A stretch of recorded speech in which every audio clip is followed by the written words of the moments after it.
Hello అండి. Welcome to సాహిత్య Raju's kitchen. ఈరోజు వీడియోలో మునక్కాయలతోటి కూరని ఏ విధంగా ప్రిపేర్ చేసుకోవాలో చూపించబోతున్నానండి.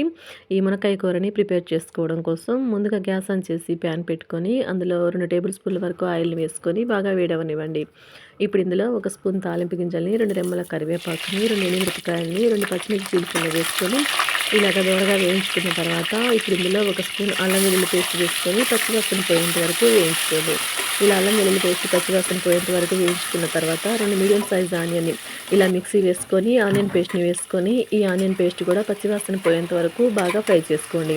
ఇప్పుడు ఇలాగ ఉల్లిపాయ పేస్ట్ పచ్చివాసన పోయేంత వరకు వేయించుకున్న తర్వాత ఇప్పుడు ఇందులో 3 మీడియం సైజ్ టమాటాలను కూడా ఇలాగ మిక్సీ వేసుకొని ఈ టమాటా పేస్ట్‌ని కూడా వేసుకొని ఈ టమాటా పేస్ట్ కూడా పచ్చివాసన పోయి ఇందులోంచి ఆయిల్ పైకి తేలేంత వరకు బాగా వేయించుకోండి.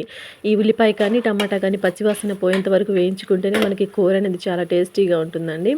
ఇప్పుడు ఇలా వేయించుకున్న తర్వాత ఇందులో రుచికి సరిపడేట్టు ఉప్పుని, పావు స్పూన్ పసుపుని, 1 స్పూన్ నుంచి 2 స్పూన్ల వరకు మీ స్పైసీకి తగినట్లుగా కారాన్ని యాడ్ చేసుకొని ఒకసారి ఇలా మిక్స్ చేసుకున్న తర్వాత ఇప్పుడు ఇందులో 3 పెద్దవి మునక్కాయలు తీసుకొని శుభ్రంగా కడిగి ఇలా ముక్కల కింద కట్ చేసుకున్నానండి. ఈ మునక్కాయ ముక్కల్ని వేసుకొని 1 నిమిషం పాటు ఇలా ఫ్రై చేసుకున్న తర్వాత ఇప్పుడు ఇందులో మనము మిక్సీ జార్‌లోనే కొంచెం వాటర్‌ని వేసుకొని గ్రేవీకి తగ్గట్లు ఈ వాటర్‌ని కూడా వేసుకొని ఒకసారి మిక్స్ చేసుకున్న తర్వాత ఈ ప్యాన్‌పై మూతని ఉంచి లో టు మీడియం ఫ్లేమ్ మీద మధ్యలో ఒకసారి మూత తీసి మిక్స్ చేసుకుంటూ మనకి గ్రేవీ అనేది చిక్కబడాలి. మునక్కాయలు అనేవి బాగా ఉడకాలండి. అంతవరకు ఇలాగా ఉడికించుకోవాలి. ఇప్పుడు ఇలాగా గ్రేవీ చిక్కబడి మునక్కాయలు బాగా ఉడికినంత వరకు ఉడికించుకున్న తర్వాత ఇప్పుడు ఇందులో కొంచెం కసూరి మేతిని అలాగే 1 స్పూన్ వరకు గరం మసాలాని వేసుకొని ఇలా 1 నిమిషం పాటు మిక్స్ చేసుకొని వేడివేడిగా సర్వ్ చేసుకున్నామంటే మనకి టేస్టీగా మునక్కాయ కూర రెడీ. ఓకే అండి, చూసారు కదా మునక్కాయల కూరని ఏ విధంగా ప్రిపేర్ చేసుకున్నామో.